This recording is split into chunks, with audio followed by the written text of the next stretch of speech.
Welcome to Brain in the Vat. Today we have a very special guest, David Benatar, who is a professor at the University of Cape Town. Will be talking to us about the meaning of life. David and I have known each other for many years. I was a first-year student in his ethics class and has had an enormous impact on my way of thinking and in the way that I have sort of developed this love for philosophy. And it's one of the reasons why Jason and I have this show. So it really is an absolute honor to have Professor Benatar on the show. Would you like to start with a thought experiment? Thanks. Well, it's not a thought experiment of mine, but it does have to do with the meaning of life. Many of your viewers and listeners may be familiar with the myth of Sisyphus. Sisyphus was doomed by the gods, punished by the gods by being forced to roll a rock up a hill. And when it got to the top, it would just roll down again, and he would have to roll it up again. And he was doomed to do this for the rest of eternity. This myth makes its way into one of the works in contemporary philosophy about the meaning of life. It's a paper by Richard Taylor. And towards the end, I think it is, of that paper, he imagines a twist in that story. Because Sisyphus's life looks like a completely meaningless one. His fate, he seems to be doomed to pointlessness, just endless rolling of this rock up the hill. And what Richard Taylor does is imagine a scenario in which the gods alleviated his condition to some extent by implanting in him a compulsive desire, or just a desire of a regular kind, to endlessly roll rocks. And the question is what that would do to his predicament. Would it relieve it entirely? Would it mitigate it only somewhat? That may be a good place to start. So is the question, does that desire create meaning because subjectively, perhaps the Sisyphus who wants to roll the rock up the hill now thinks his life is meaningful? Does that then, is the question, does subjective evaluation of your own meaning in life generate meaning in your life, if that assessment is positive? Good. Well, that's one of the divides in this general area about what counts as meaning in life. And there are these different schools, a subjectivist school and a more objectivist view. The subjectivists think that meaning really consists in your feeling that your life is meaningful. And people with a more objective view think that no, your life has to meet some objective conditions in order for your life to be meaningful. Now, of course, even the people who take the latter view can think that there is such a thing as your life feeling meaningful. And so your life might feel meaningful and meet objective conditions, or it might feel meaningful and not meet the objective conditions, or it might not feel meaningful and yet meet the objective conditions.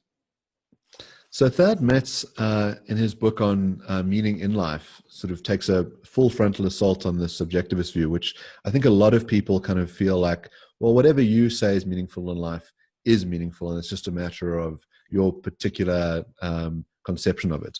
And the chapter opens with a list of behaviors where someone says, I'm engaged in a meaningful activity. The one is keeping a precise amount of hairs on your head, standing in queues compulsively, counting blades of grass, eating your own feces, and rewatching episodes of Buffy the Vampire Slayer. And he says, even if the person enjoys this activity and says that it is meaningful for them, it doesn't make it so. You can't convert those things into something actually meaningful. That's a common argumentative technique, is to point to examples of that kind and to suggest, well, it might be the case that somebody believes that their life is meaningful by engaging in activities of this kind, but it is completely counterintuitive to suggest that their life is in fact meaningful as a result of that. And that is then meant to count against the subjectivist view. So that is one kind of argument, and it's one to which I'm sympathetic. It does seem to me that meaning in life is something about which you can be mistaken. We can be mistaken about most things, not everything. You might not be able to be mistaken about whether you exist or whether you're in pain, but it does seem like you can be mistaken about whether your life has meaning. Now, another way to advance this sort of argument is to ask, well, what do you mean when you ask, does your life have meaning? And there's a lot of disagreement about that question as well.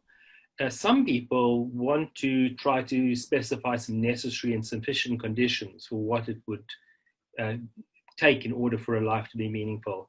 I must say I'm not personally optimistic that that sort of project would be successful. I don't think that we're dealing with a subject matter here that is that precise, that lends itself to that sort of specification. But I do think we know roughly what it is we're speaking about when people ask whether their lives have meaning. What they're asking is there some point to all of this? Is there some purpose to it? Is my life significant in some way? These are not exactly the same thing, but they are in a sort of family of connected ideas. I think that's the sort of thing that people are asking when they ask whether their lives have meaning. So am I allowed to put you on the spot here, David, and just ask what do you think the answer is? Do you think people's lives do have meaning?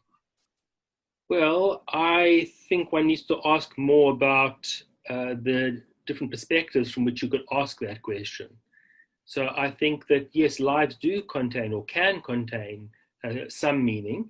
In fact, I think most lives contain some meaning, but I think no lives contain other sorts of quite important forms of meaning. So let me say a bit more about that. If you understand meaning as significance or purpose or having a point, then I think there are a variety of ways in which you can put your life to some purpose, or your life could be put to some purpose.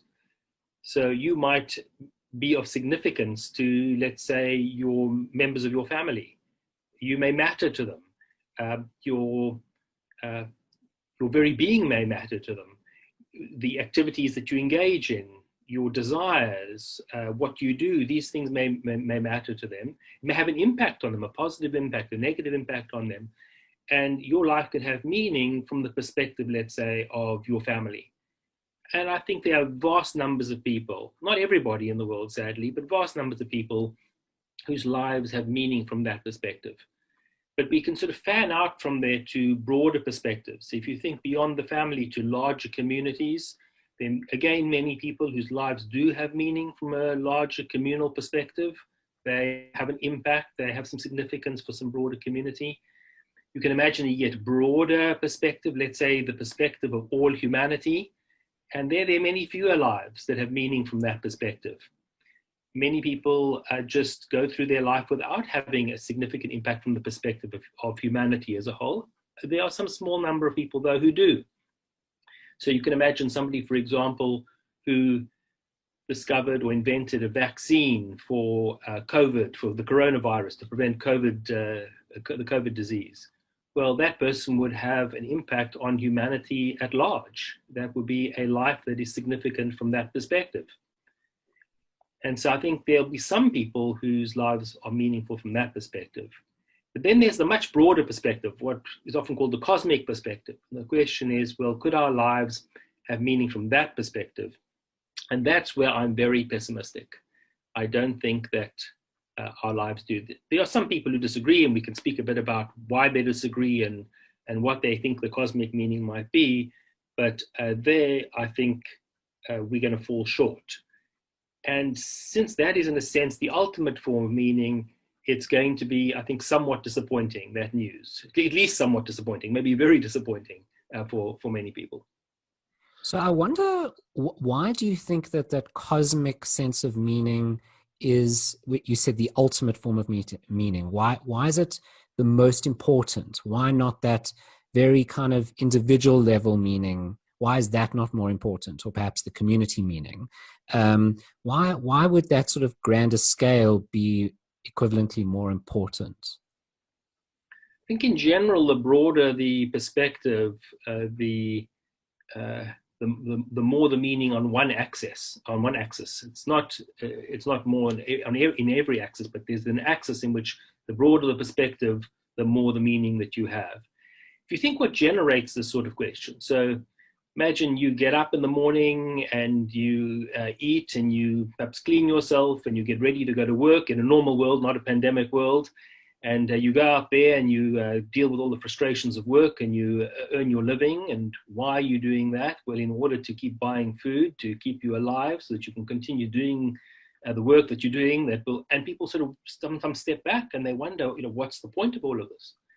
And if you layer in all the suffering that people have in their lives, the struggles that they have to endure, the hardships, it's a very reasonable question and a very natural and normal question to say to yourself, what is this all about? What's the point of all of this?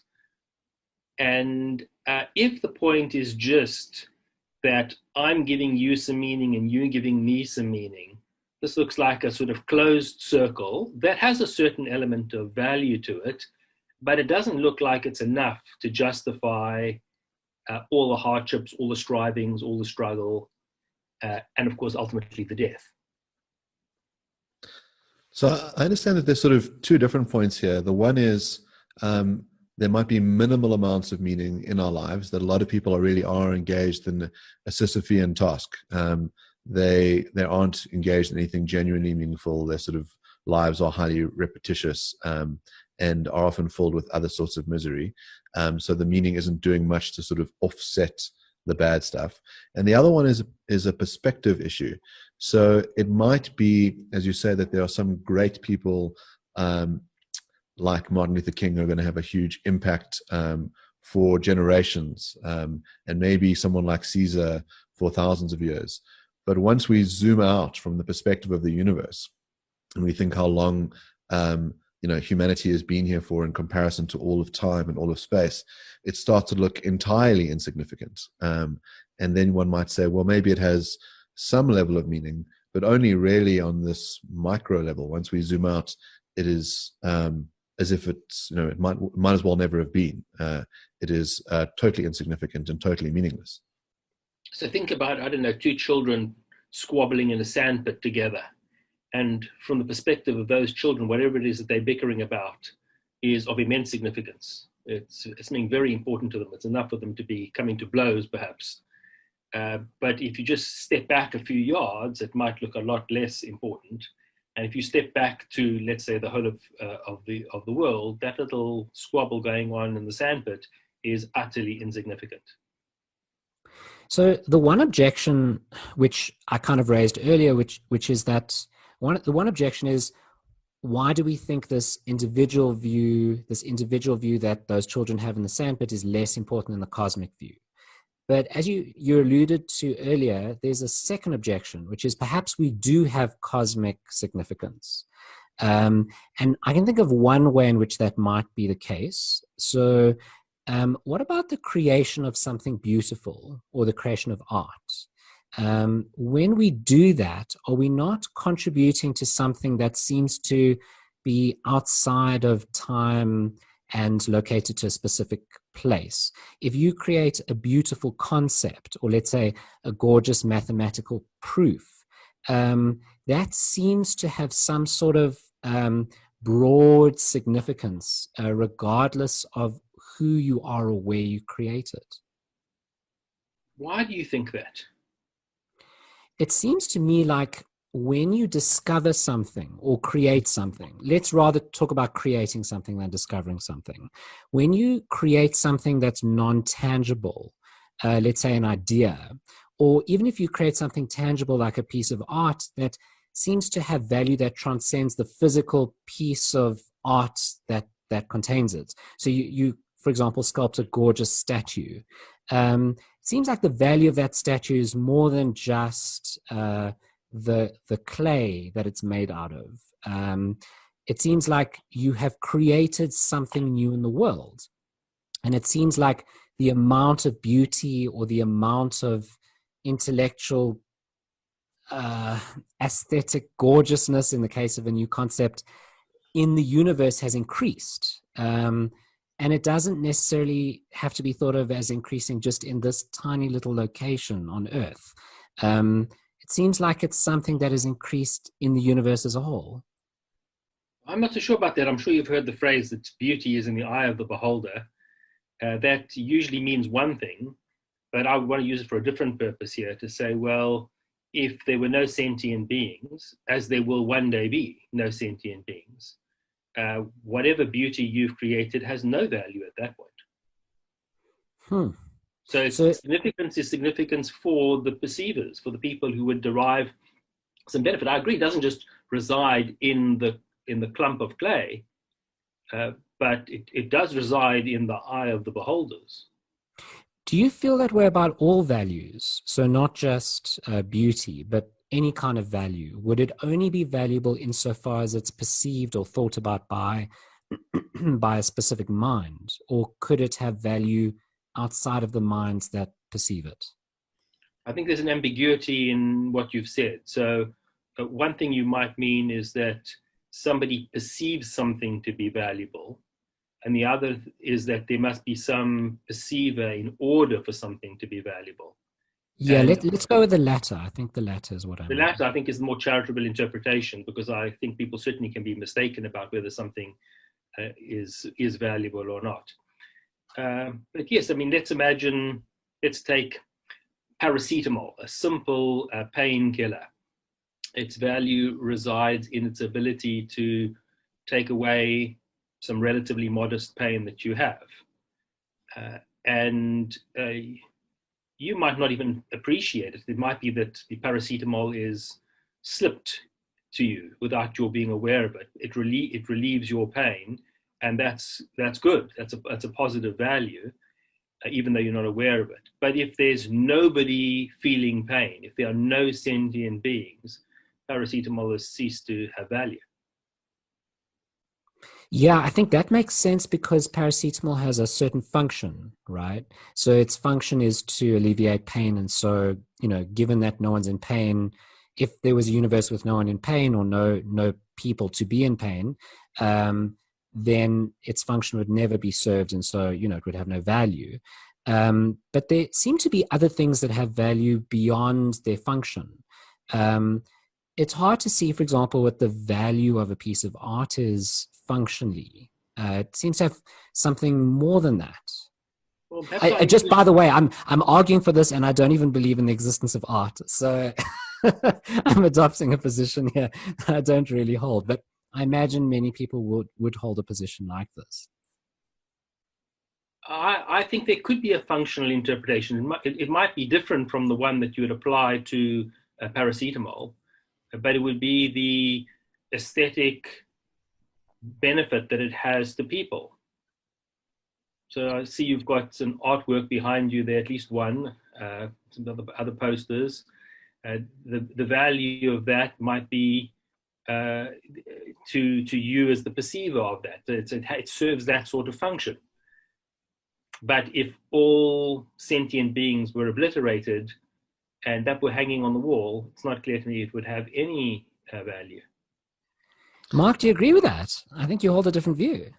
Well, I think Jason's line of questioning might open up a different problem, which is that if we think that in order to perceive value, there must be a perceiver, then there's a sort of view about, well, the universe is the perspective that we're adopting to say that there is this very insignificant amount of value given the vastness of the universe, in terms of time and space. But the universe is itself not a perceiver.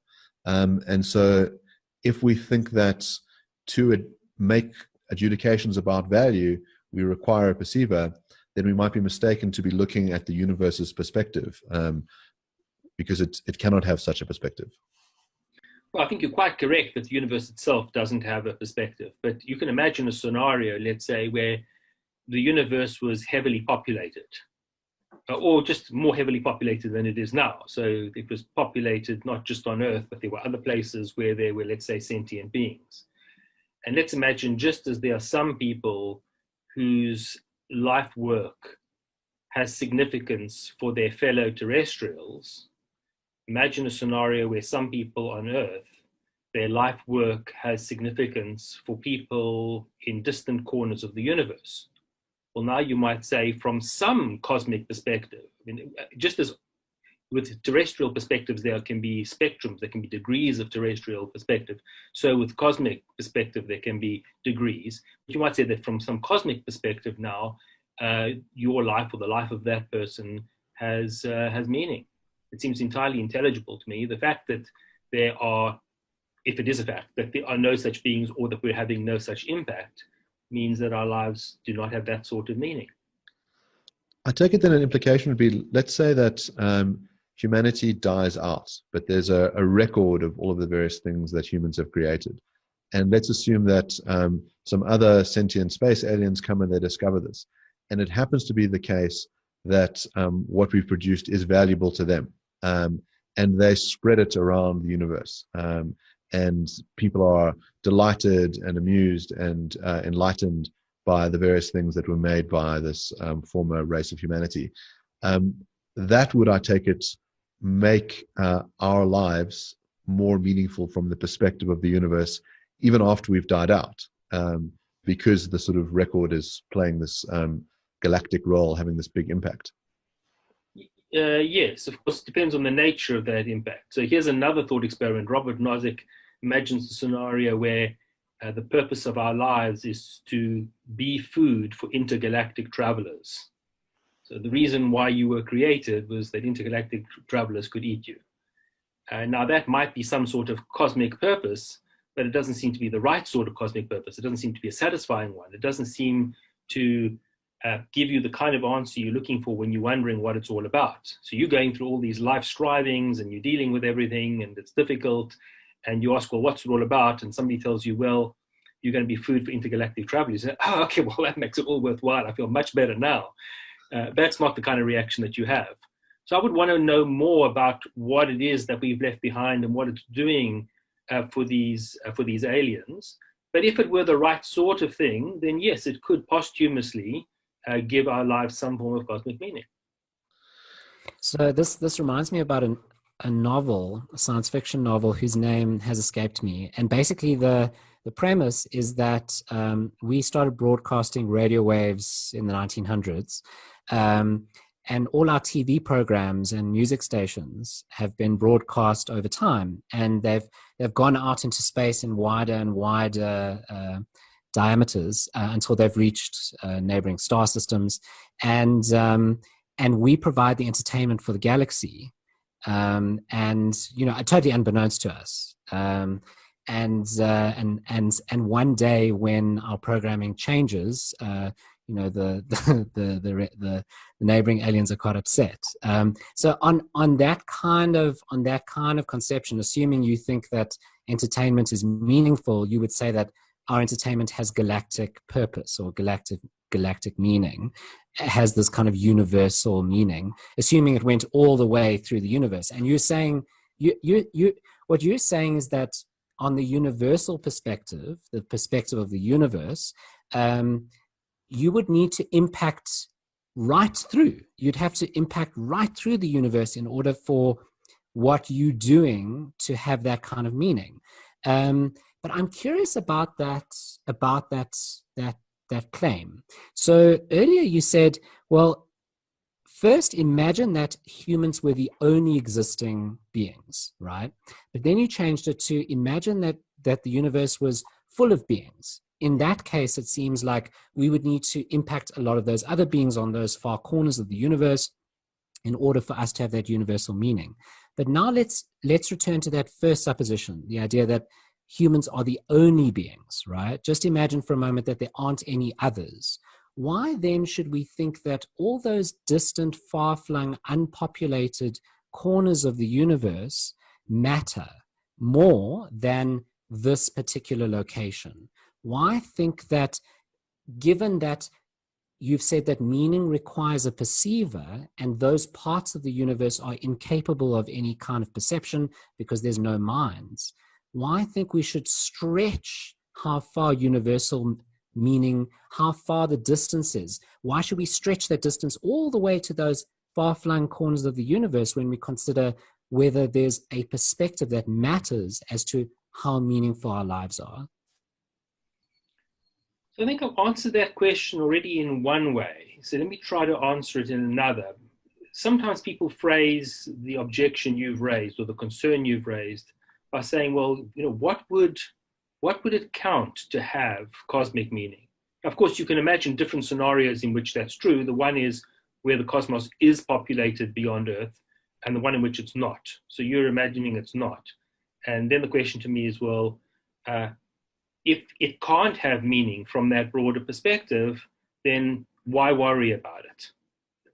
If you can't tell me what it would take to have the broad meaning, why worry about it? Well, first of all, I can tell you what it would take. A part of what it would take is for there to be population there, and for there to be significance. But another thing I would say is, it's not clear to me why we should draw comfort from that response. So let's come back to Sisyphus again.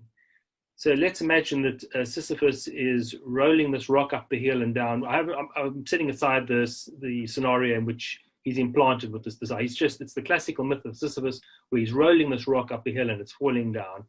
And he feels that it's utterly pointless. People who are watching him feel it's pointless. And he's complaining while he's rolling this rock, and he's saying, this just really feels pointless. What's my life all about? And somebody said, well, what would you want the rolling of the rock to do in order for it to be meaningful? What meaning could come from this endless rolling of the rock? And if Sisyphus is unable to answer that question, if he's unable to say what would be valuable about it, that shouldn't be a source of comfort to him. He shouldn't at that point say, oh, well, given that I can't see what point there would be to all of this, I now no longer need to worry that there's no point. It remains as futile. I wonder whether there's not a distinction between the Sisyphean case and our case, though, because in the original Sisyphean case, without Taylor's modification, Sisyphus does not think his life is meaningful. So he doesn't subjectively perceive his life as meaningful, whereas many of us do, correctly or incorrectly. And on your view, it would be incorrectly so, at least insofar as we think it's meaningful overall, considering all the different perspectives you could take. But the difference seems to be that Sisyphus thinks that his life is not meaningful, whereas many of us think that our lives are meaningful. Wouldn't that be an important distinction? Well, that's really just the difference between Sisyphus with or without the desire implanted. I see. Okay, so that's the importance of Taylor's modification. I think so. That's one of the things that's illuminating about it. Right. It then approximates our lives more closely. Well, it approximates some lives more closely. Of course, other people do spend quite a lot of time worrying that their lives don't have meaning, or that they don't have the requisite sort of meaning. So part of it seems to be that when we're judging the significance of our lives, we don't just do so in some abstract sense, we do it comparatively. So if you want to say, am I leading a significant life?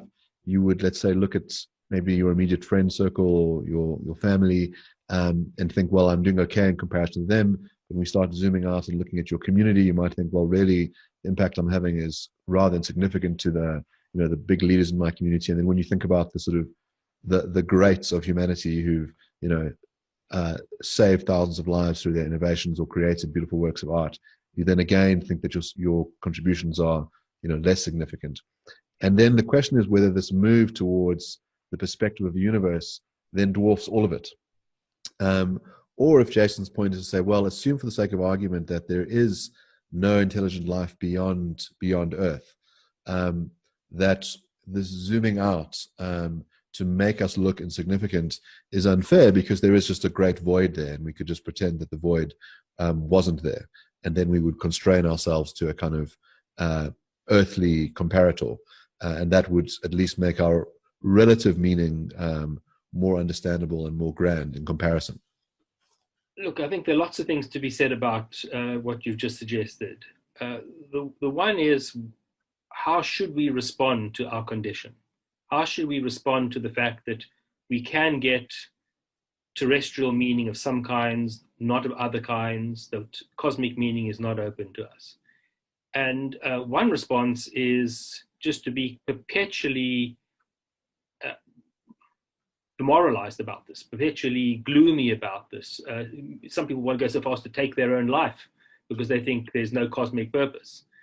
And I don't think that's the right response to that. So it's not that I think we should ignore the ways in which our lives can be meaningful, that we should ignore the ways in which we can make our lives more meaningful than they are.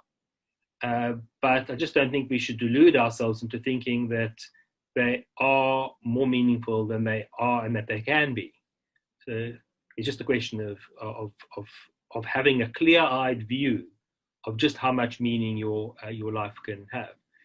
Another thing I want to say about the scenario presented to me is that I don't want people to think that this is about accolades, that this is about being known. Sometimes the thing that you do is connected with your identity, but it needn't be. So there are lots of people who do lots of good things that impact a large group of people, and the identity of that person or the benefactor is never known. And I don't think that diminishes the meaning of that person's life. It might diminish the recognition that others have of how meaningful that life is, but it doesn't diminish the meaningfulness of that life. So you raise an interesting avenue, which is, if we are in the situation where our lives are less meaningful than we would like them to be, and there are all these other kind of ills that come along with existence, the sort of daily pains, the horror of death, the sort of immense suffering, what are we to do given our human predicament? Well, not make more humans. That's the first thing, because once you recognize that this whole thing is ultimately pointless, that there's all this striving, all this hardship, and it might have some benefits for people immediately around, but it ultimately is pointless. I think you would say, let's just not keep this going. This is ridiculous, just to generate more meaning seekers, more beings to face adversity. So that's the one thing. Then you have to worry about, well, what about me? I already exist. What should I do? And then I would say, well, lead as good a life as you can lead. And I don't just mean morally. So it's partly about the quality of your own life, to make your life better than it otherwise would be. And partly, if you can have some positive effect on those around you, either very proximately or more distantly, then that would also be a way of improving in your life, both in terms of its quality, if it's felt, and also in terms of its meaning. So I wonder if someone can't respond to you as follows. If they can't say, okay, all right, you've convinced me there's no meaning in life, or at least that meaning in life is much, our capacity for obtaining meaning in life is much lower, the bar is much lower than we initially thought. There's some sort of hard limit on how much meaning we can generate, not conceptually, but just empirically, that we almost never generate the kind of meaning that we think we do. So suppose someone says, okay, you convinced me. Okay, good. But there are other values in life which are worth pursuing. So I'll agree there's no meaning in life, or not no meaning in life, but very limited meaning in life. But I still want to pursue a life which tries to achieve perfection, for example, or tries to achieve beauty, or tries to explore conceptual ideas, or whatever it is. Does your thesis extend to other values as well, that we could only achieve very little of each of those? Is it just limited to meaning, or does it go further? Oh, indeed, I've got pessimistic views about that too. So if you think about, just take knowledge. So if you think knowledge is a good thing, and you think of a spectrum between knowing nothing and knowing everything, well, we're much closer to the knowing nothing end of the spectrum. Certainly as individuals, and even if we were to stack all human knowledge on top of one another, of course, no individual could have immediate access to all of that. But even if we did that, we would still be very close to the know-nothing end of the spectrum. But focus on the individual. Just think of all the languages that you can speak fluently that you don't. Think about all the things you could know about the universe that you don't. Think about all the things you could know about other disciplines that you're not expert in and don't. And then think about all the things in your discipline that you are expert in that you don't know about. We know very, very little. So I can imagine two ways of one assessing that claim, that we know very little. So the one way of assessing the claim is that if you think about all the possible propositions that are true, we would know very few of those propositions. And that seems, obviously correct. But perhaps there's another sense in which we do know quite a lot, which is, firstly, we zoom out from the individual to humanity as a whole. So I'm cheating a little bit. But it seems also that if we combine that kind of humanity perspective of what we know, together with, are there certain fundamental truths that we know from which other truths can be derived? Then it seems like we are making significant progress. So humanity is working very hard towards coming up with a theory of everything. And that theory of everything would be some kind of scientific theory, trying to understand how all matter kind of derives from an initial state, plus a set of laws, which explains a previous state, how a previous state brings about a future state. And then we go back all the way to the initial state, which is the Big Bang, and then explain things going forward. If we could come up with some sort of theory of everything, whether it be string theory or whatever it is, wouldn't that go a long way towards, in an important sense, knowing a lot? I think that we are unduly infatuated with our own capacities. And I think part of what feeds this is that they don't look like there are other species around that can do better than we can as a species. But I'm also worried about how much vicarious pride is taken by humans in what other humans are doing.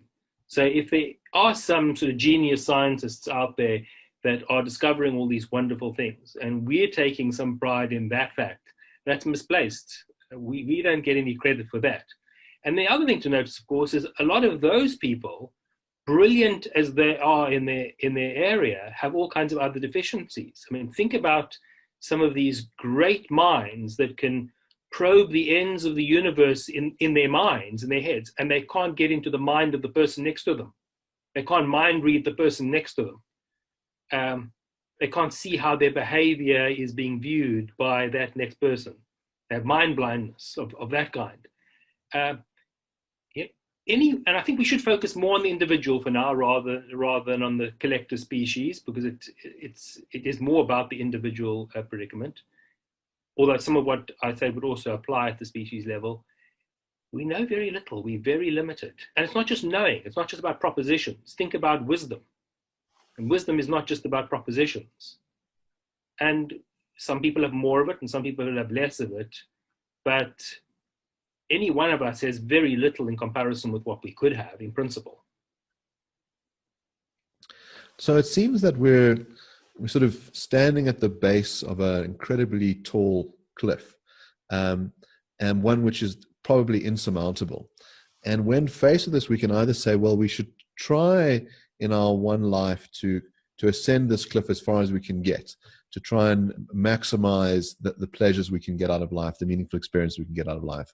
Or when faced with the enormity of the challenge, say, well, it's a worthless endeavor. I can't be unborn, so I'm stuck here. But I can make a choice about whether I want to continue. And I suppose the question becomes whether, faced with either trying to maximize the things you do in your life or ending your life as quickly as possible, why should one not kill oneself? I think there are lots of reasons, and not all of which have to do with the meaning of life. Let's focus first, though, on those which do have something to do with the meaning of life. So your life can have some meaning. And if meaning is a good thing, well, better to have more of it rather than less. So if you take your own life, generally speaking, you're going to be diminishing your chances for creating meaning. I'm not saying that's always the case, because sometimes people actually attain more meaning through their deaths than through their lives. But that's not true of the typical suicide. That's true more commonly of somebody who's sacrificing their own life for some further good for others.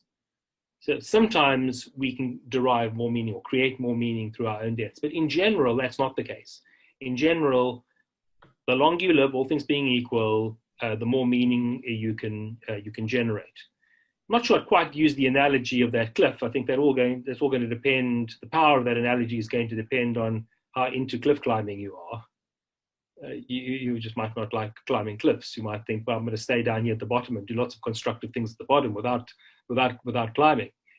But there are other good reasons not to take your own life. One is that I think we do have an interest in continuing to exist, and those to whom we matter have an interest in our continuing to exist.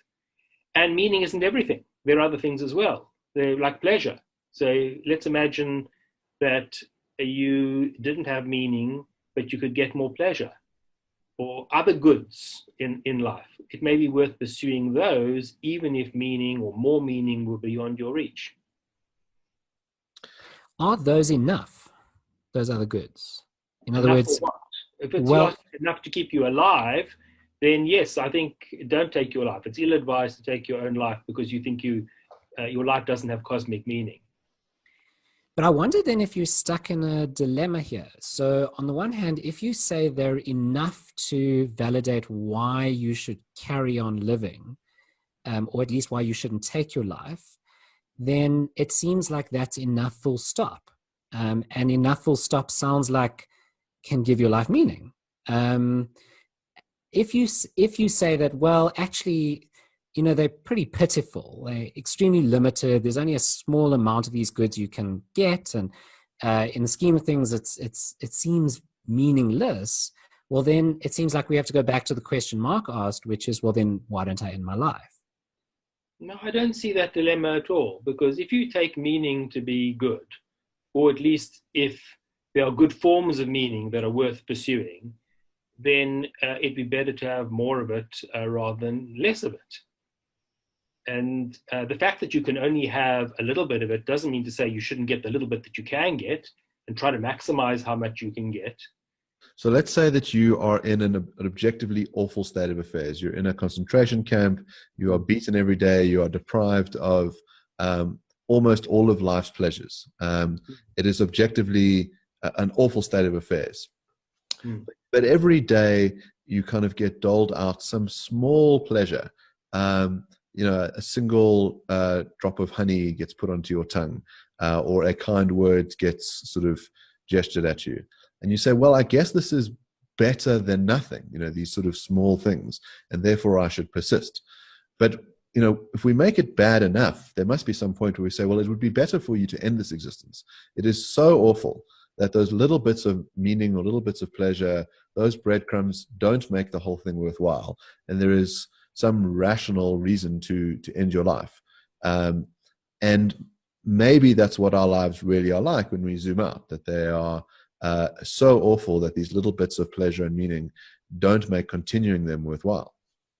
I think what's so interesting about Mark's point is that so far we've discussed the limitations on goods, right? And meaning being one good or one value. You've discussed those limitations in our lives. But now Mark has brought up this other question, which is how much bad is there in our lives? And you haven't said yet during this discussion your views on that, but assuming that your view is that there's a lot of bad, then Mark's objection seems to go through. Well, I think what Mark's scenario has done is it has lumped together questions about meaning and questions about quality. So meaning of life and quality of life. And there is some discussion about what the relationship between those two things is. Certainly, a sense of meaning is going to contribute towards the quality of life. And then some people might want to have a notion of quality that is so expansive that it also includes objective meaning, even when the subjective assessment of that objective meaning is not present. Other people will just want to draw a sharp divide between the quality of life on the one hand and the meaning of life on the other. So the first thing I want to do is I want to just note that there are at least two things going on there, even if they're overlapping. The second thing is to say that I don't think that suicide is never the rational thing to do. I think it is possible for, let's just focus for now on the quality, for the quality of life to be so bad that it is not in your interests to continue living. Maybe in some of those circumstances, although the quality has fallen below, let's say, the 0 level, there's enough meaning to warrant your staying alive. So maybe meaning can contribute something and push you, let's say, above the 0 level. But certainly, if you want to lump those two things together, the meaning and the quality, I think there's some lives that are going to be so bad or reach a point where they're so bad that it is more rational to end them. All I'm denying is that that is generally true. It's not that anybody listening to this discussion should go out and say, well, the implication now is that I should take my life. No, it's not. If you tell me that you've got a terminal disease and you're in an advanced stage of this and you're suffering unbearably, the only way this is going to be alleviated is by dulling your consciousness. Because of your condition, you can't generate any more meaning. If you're in a condition like that, then it's like, okay, well, let's talk now about whether assisted death is reasonable. This is the kind of condition where it may well be. It may well be reasonable. But for you or for Mark or for me at this very moment, I don't think that it's rational for us to take our lives given the things we would be deprived of, given the fact that we would be annihilating ourselves, given the fact that we would be now limiting the amount of meaning that we could generate in our lives, given the harm that we would do to other people by taking our own lives. Lots of reasons here not to end it. I'm curious, when you talk about annihilating yourself, whether that is a bad in and of itself, whether that is an evil. Do you think that annihilation, in other words, ceasing to exist, is a bad thing beyond just the fact that you can no longer get good things? I do think that, and I know it's not uncontroversial. I know there are people with alternative views. My sense, at the very least, is that most people accept this idea implicitly. Most people yearn to continue existing. And part of that is because of the goods that they can have. But if we look at very, very many people who are in terminal conditions, who don't have much to look forward to, and who yet want to hang on to life, I think tells us something about human nature and probably about sentient nature more generally. Now, you might want to say, look, this is just a kind of irrational life drive that in fact we don't have an interest. And I don't know how to settle that question. I don't think there's a definitive way. I certainly haven't thought of a definitive way of settling that question. But that's exactly why there is a dilemma once you already exist. That dilemma can be avoided by not creating new beings that will face that predicament, that will suffer that dilemma. And that's why I think these thoughts again lead to antinatalist conclusions. So there's some sense in which you might think that it's impossible to be annihilated. So depending on our theory of time, if we take the view that the past has an existence, and that you have like let's say a block universe where you could chunk out a piece of space-time, the fact that you existed at some point and then cease to exist in the future, but you are always indelibly marked in that block universe as having had a certain existence, and that existence is there for eternity, let's say, or at least until the universe itself ceases to exist. I wonder whether that plays any role in our evaluation of our lives, if we think that in some sense we are there indelibly and cannot be totally annihilated. I'll tell that to you when you're facing execution and see how comforted you are by it. It's a somewhat flippant comment, but I don't think that those sort of weird metaphysical views are going to comfort people. So when one could probe them in more depth, it may just be that what you mean by annihilated is perfectly compatible with this. It means that, for example, your opportunity for generating further meaning maybe ended. I know this now moves into a deprivationist view as well, but the point you make actually isn't limited just to the annihilation point. It would apply to deprivation as well. Well, it seems like part of your argument is that there's two things that are bad about dying. The one is that you miss out on future goods, and the other one is that the annihilation in and of itself is bad. People do seem to derive some comfort in the sense of their works living on beyond them, or them being remembered by their children.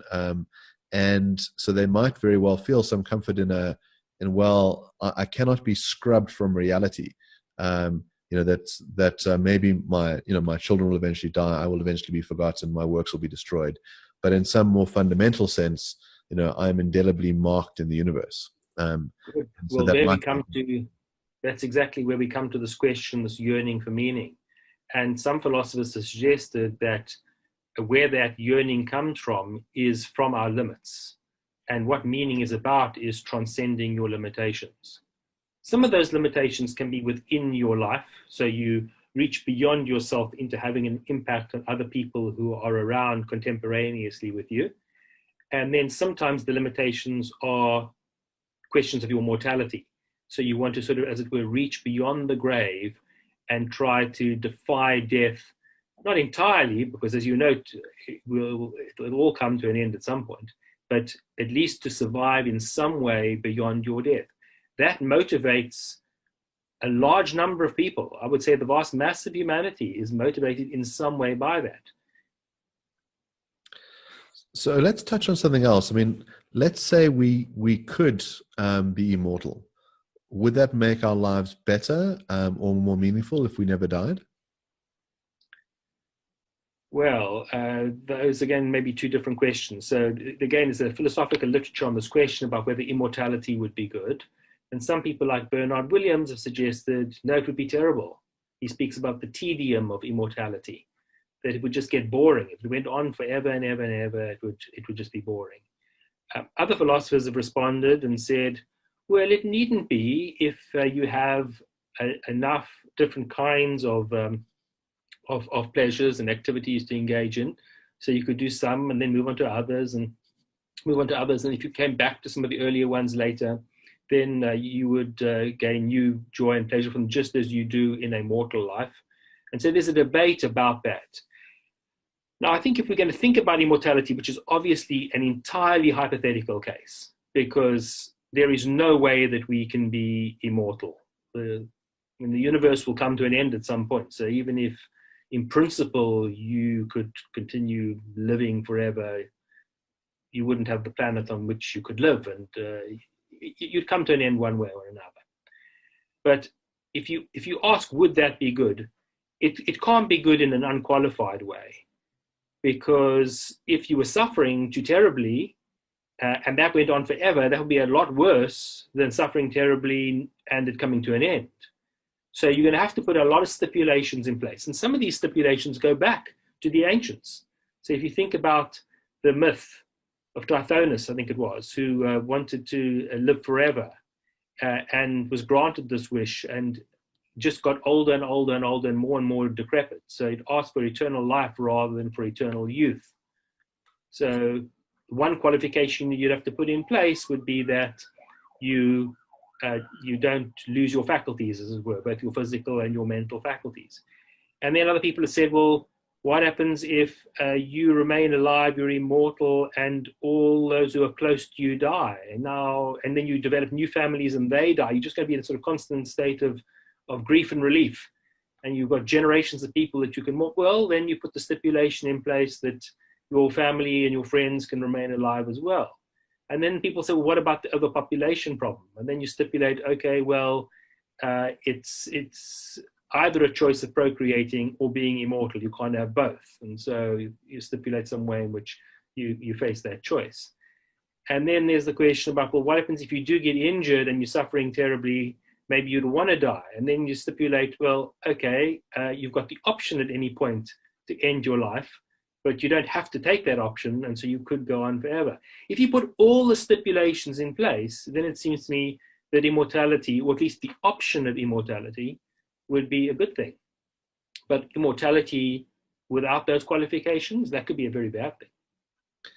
So to kind of extend on this, is there a form of existence where you could say, I would pick that over never having been born? I mean, you've buffed up quite a strong case thus far of a life we could imagine, really only in the realm of imagination. Are there more things you'd want to add where you'd say, I would pick that? No. In fact, I wouldn't even pick what I've just said. I think that might make the existing condition better. But even if life were idyllic and eternal, I don't think there'd be a reason to prefer that over never existing. I think you could be indifferent between the two, but I don't think there'd be a reason to prefer it. So I wonder, okay, for a theist who's listening to this conversation, they might try the following type of argument. They might say, okay, assuming a universe that's barren, that's just got human life and life dotted here and there in far-flung corners of the universe, fine. It seems like my life can't have universal meaning or meaning from the perspective of the universe. But suppose we insert God into the equation, right? So suppose God exists. Now it seems like the broadest perspective is God's perspective. And now let's also insert the claim that God cares deeply about my individual life and even sees my life individually. In other words, he can kind of like perceive the value and the meaning of my life from my perspective. And so we've reduced that universal perspective down to the individual perspective. And now God sees that when I do things for my neighbor and impact their life in some way and feed their cat on the weekend when they're away, they feel that I have contributed to their life in some meaningful way. Now it seems like, doesn't now my life have meaning? I think that's exactly why the idea of God is so attractive, or at least it's one of the reasons why the idea of God is so attractive. Now, I should say that not everybody thinks that. So there's certainly some atheists who deny that God would give us the requisite sort of purpose. Some of them put on a kind of brave, optimistic face, and they say, well, if you were created to fulfill God's purposes, then you're really just an agent of God. You're a pawn of God. You've got to do what he wants. Whereas if there's no God, then we are our own agents. We can do what we want to do. And isn't that emboldening and affirming? So there are certainly people who have that sort of view. But I do think that there's an attraction in the idea that God, as the ultimate cosmic being and benevolent cosmic being, could endow your life with the right sort of meaning. There are questions about what that would be. And I'm not sure how we can fill those out. A common theistic move is just to marvel at the mysterious ways in which God works without sort of filling in the details. But I do think that there would be something comforting in that idea, which is why I think it is so attractive. I don't think it's true. Right. So, I mean, to then back to Mark's question, which is there some kind of life that you would want to be born into? Wouldn't that life be the life where God does exist and does take your life very seriously from your point of view? And you really love your life, right? You really enjoy your life and believe that it's very meaningful, whether you're counting pieces of grass or you're counting your hairs. If you believe very firmly that that's very important and you anchor that in God because God believes whatever you believe, then voila, haven't we generated a meaningful life that you would want to be born into? No, I mean, I think that might be a version of the idyllic life. And so then I would be indifferent between that and never existing. But remember, there's lots, as I've gestured before, in that theistic view that's left unsaid.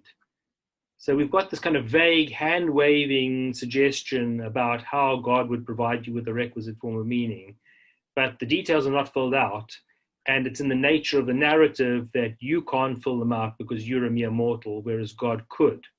And so much depends on the plausibility of accepting the idea that God does exist.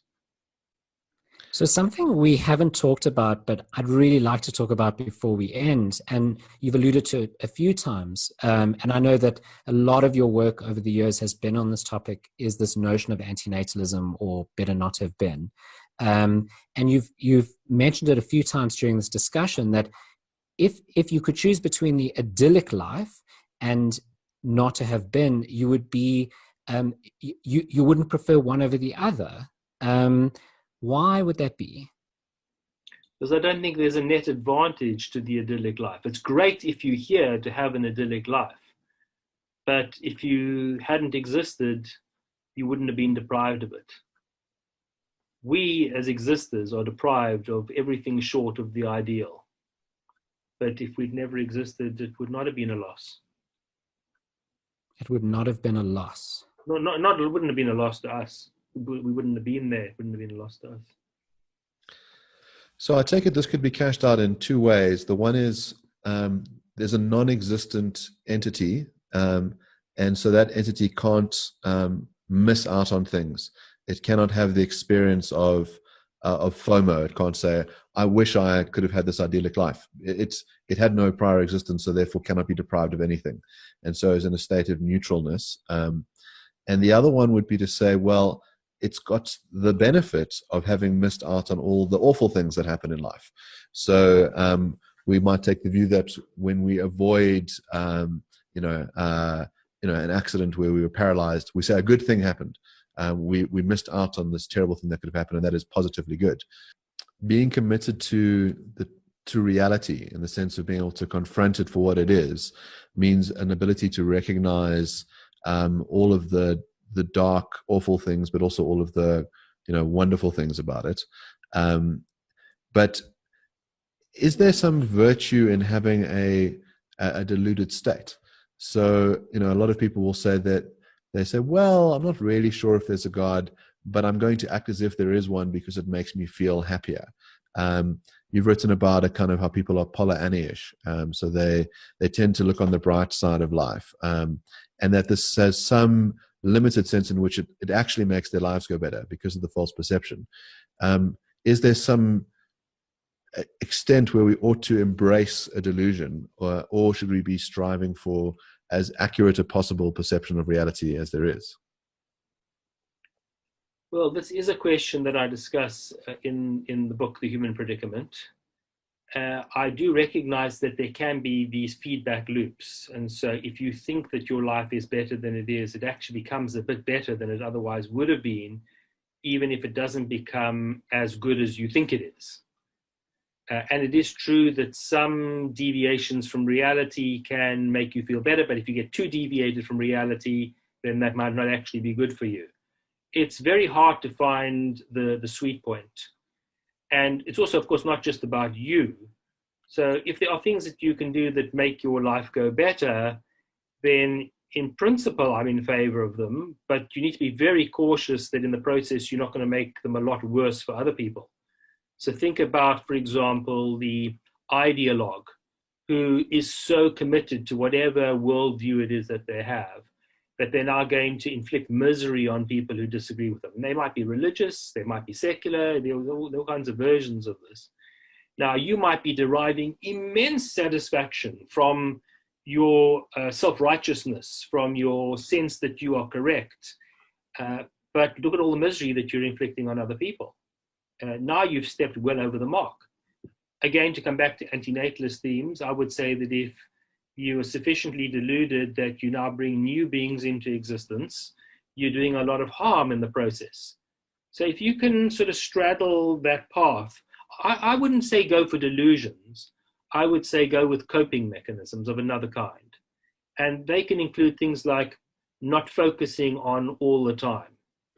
So you can sit down and decide that you're going to focus all the time on the meaninglessness of life. Well, that's a very good way to get less meaning in your life. That's not going to be productive. Whereas if you say, look, I'm mindful of the big picture, and that's not good, but there are some things that I can do. I'll have my moments of reflection where I put it all in perspective, but at the same time, I'm going to do what I can do in order to generate some meaning. Then you are steering a kind of course that I think is wiser. Well, I have to say this has been an absolutely invigorating discussion. There's a sort of interesting tension in writing about why our lives lack meaning. I think you were engaged in an incredibly meaningful endeavor, one which has made many people's lives much more meaningful because it's been a cause for reflection, to sort of pursue truth, and to think about things that are beyond the everyday. I really commend the incredible impact that you've had, not just on my life, but on so many other people's lives in this regard. Just on our planet, Mark. Just on our planet. Much smaller scope than that. At least for now. First the Earth, then we'll see what lies beyond.